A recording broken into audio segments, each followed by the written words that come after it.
Hello students, welcome to the Equibat Science channel. আজি আমি discuss কৰিব লাইছো এটা most important MCQ for exam BSc nursing. Okay? Our question to কি হয়?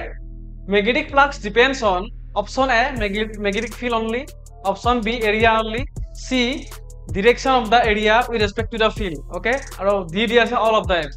তো magnetic flux তো কাৰ ওপৰত ডিপেন্ড কৰে? Okay? So আমি এইটো কোৱেশ্চন আনসাৰ কৰাৰ আগতে আমি যদি magnetic flux যেটো ম্যাথমেটিক্যাল ইকুৱেশ্যন হয় বা যেটো এক্সপ্ৰেছনছ হয় এটা আমি জানিব লাগিব, ঠিক আছে? আমাৰ ইকুৱেশ্যনটো কি হয়? Hierarchically কি হয় BA cos theta. Okay, BA cos theta. Okay, so আমি এডুকেশনৰ পৰা কি গম পালো ঠাইতে ম্যাগনেটিক ফ্লাক্স হয়, ফ্লাক্সটো কাৰ ওপৰত ডিপেন্ড কৰি আছে ম্যাগনেটিক ফিল্ডৰ ওপৰত ডিপেন্ড কৰি আছে অপচন এ। ওকে, বি অপচন এ তো ম্যাগনেটিক ফিল্ডৰ ওপৰত ডিপেন্ড কৰিছে আৰু এ তো কি হৈছে এৰিয়া, এৰিয়াৰ ওপৰত ডিপেন্ড কৰি আছে। ওকে, আৰু কি দিছে direction of the area with respect to the field.